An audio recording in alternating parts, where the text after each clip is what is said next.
l'Arena MMA avec Jordan Balmir a.k.a. Django. Record de 10-2 en boxe anglaise et 7-2 en MMA amateur. Selon Tapology, merci à toi de nous accueillir au Merci à vous autres, guys. Brazilian Top Team, c'est ça? Ouais, exact, au BTT. Comment se passe ta préparation à un mois de ton premier combat pro MMA? Moi, regarde, je suis en préparation, ça va faire pratiquement 2 ans. J'ai eu 2 cancellations déjà depuis. J'ai pas refusé un adversaire. Je suis all-in pour qui que ce soit. Donc, la préparation, elle se passe à merveille comme d'habitude. Parfait, donc là tu es prêt à rentrer dans ton premier combat MMA pro. Of course. Tu as fait donc 8 combats quand même en MMA amateur. Ouais, j'ai fait. Selon Tapology. Ouais, selon Après, Tapology. il y a Je pense que certaines choses. j'en ai fait 9 ou 10, mais selon Tapology, 8, ouais. Et le dernier était en 2014. Comment se passait ta carrière amateur jusqu'en 2014? Tu veux dire? T'aimais ça? J'ai adoré. Et pourquoi t'es passé du MMA à la boxe? En fait, le MMA est tombé illégal amateur. C'est pour ça que moi, j'ai voulu rester actif. Fait que j'ai passé chez les amateurs en boxe pour rester actif tout simplement, lancer des mains. Puis je suis resté accroché. Ensuite, j'ai déménagé à Trois-Rivières avec Jimmy Boisvert, mon coach qui a été mon coach de boxe pour ma carrière professionnelle. Il m'a conseillé de passer pro, vu mon âge, mon style, etc., plus physique. Puis j'ai fait le saut chez les pros. C'était en 2016, je crois. Ouais. Et donc pourquoi ce nouveau revirement et ce retour au MMA?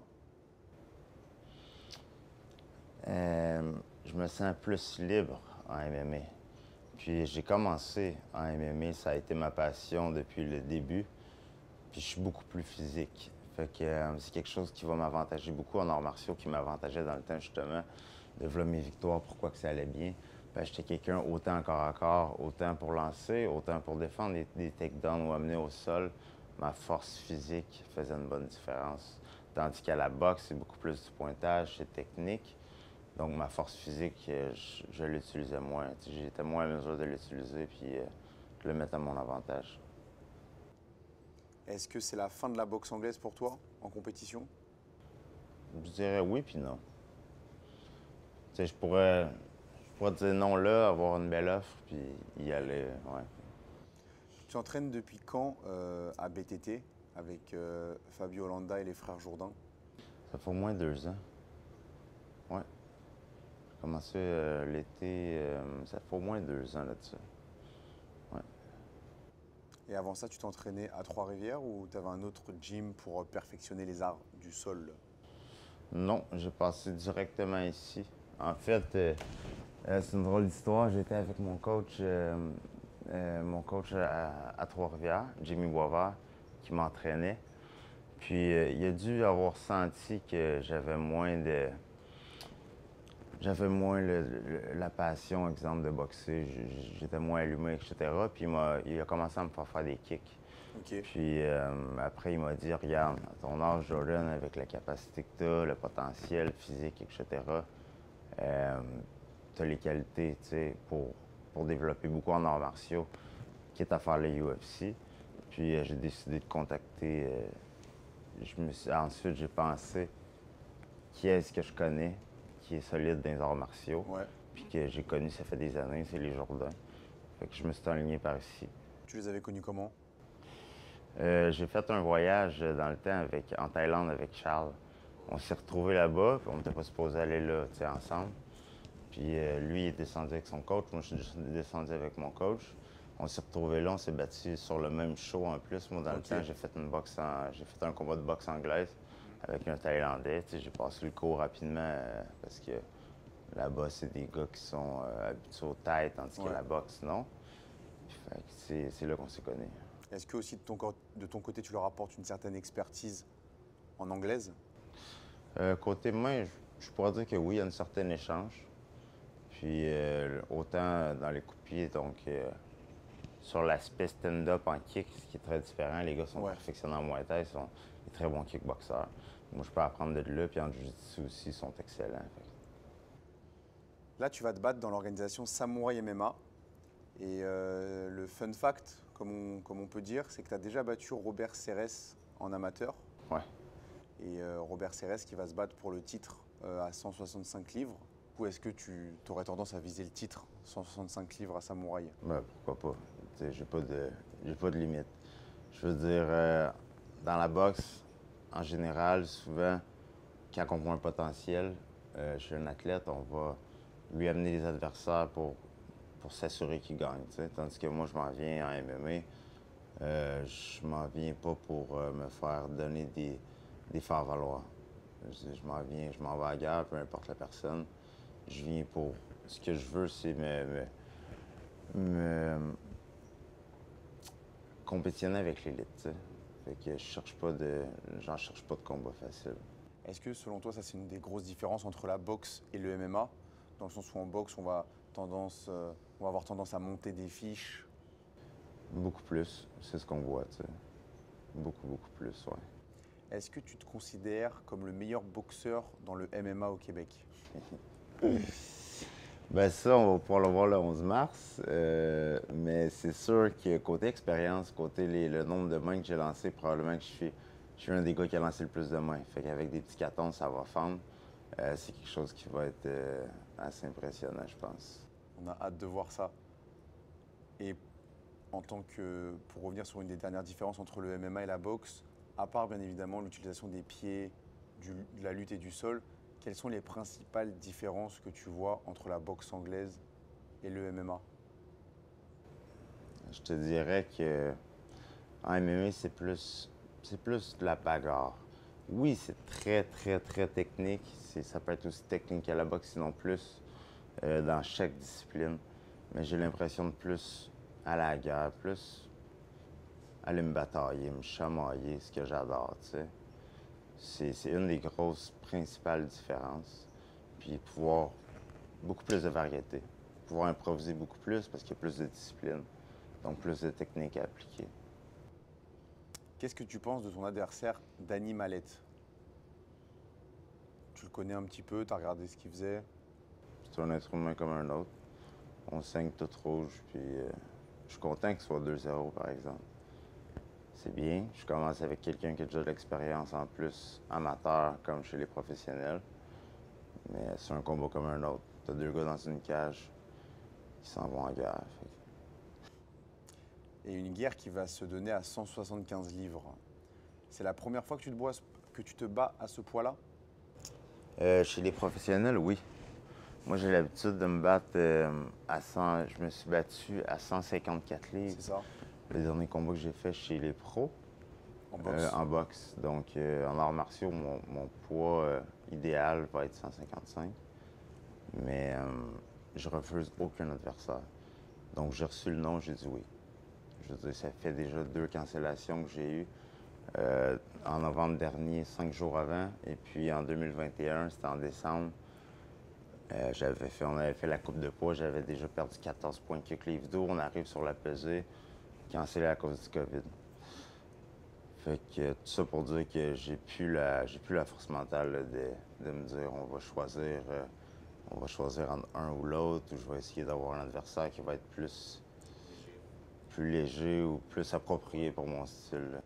Mais entre 154 et 175, il y a quand même 20 livres de différence. T'as pas peur que ça te désavantage?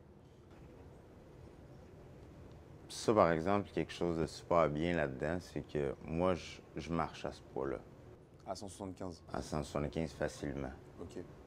Fait que, tu sais, j'ai l'habitude de me déshydrater. On sait tous que c'est moins bon, c'est pas Ouais, l'idéal. absolument. Tu te déshydrates la veille, c'est un combat. En plus, là, tu te réhydrates puis tu t'en vas te battre le lendemain. Tandis que là, ce sera pas le cas. Fait que je vais avoir 100 de mon gaz. Ça, je suis assez content. Puis physiquement, je me considère assez fort même pour le poids, 175. Je vois aucun problème avec ça. Et la différence de taille entre vous te gêne pas non plus particulièrement?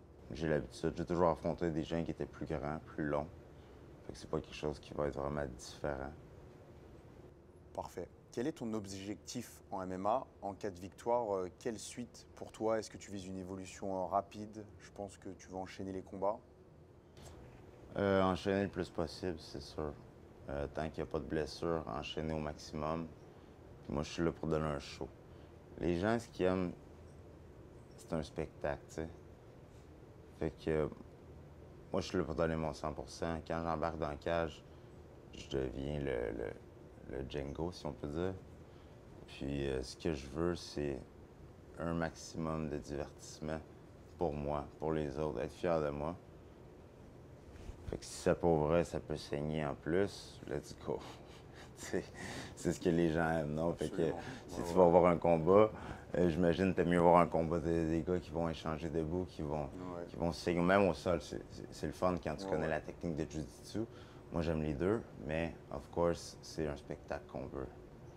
C'est ce que je vais offrir. Est-ce que tu t'attends à te faire takedown ou au moins qu'il essaye de te takedown? S'il essaye, tant pis pour lui.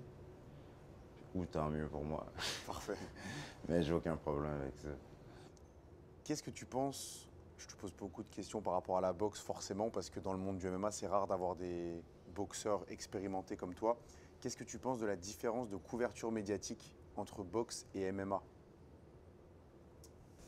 Je dirais que la boxe est peut-être plus internationale. Ben, encore là.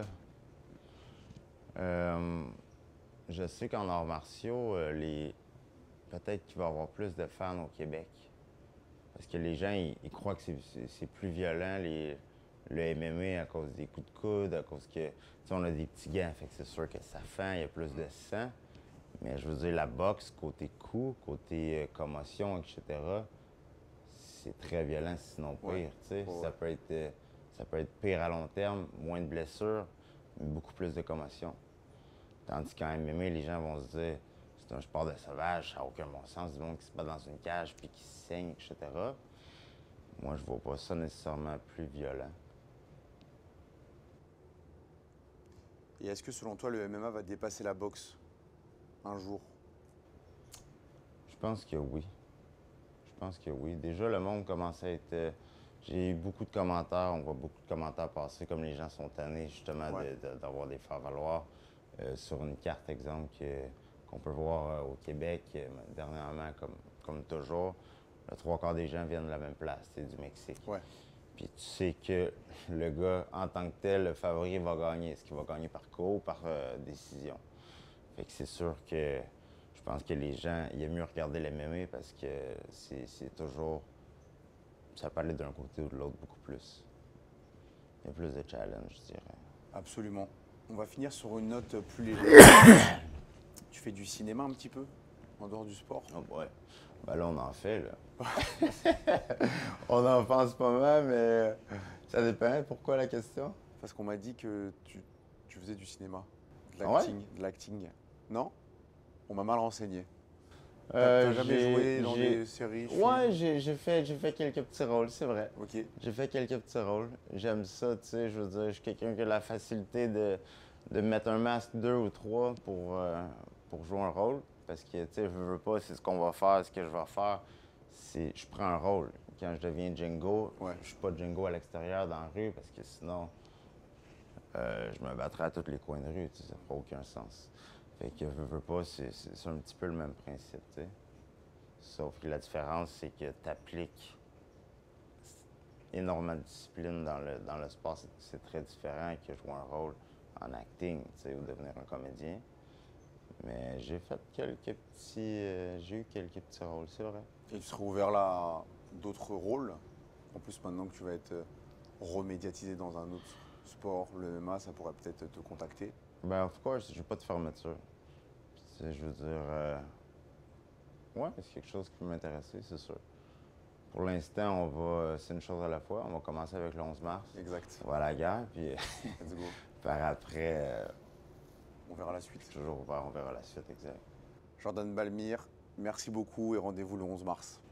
Merci, guys. Merci beaucoup de l'entrevue. C'est très apprécié.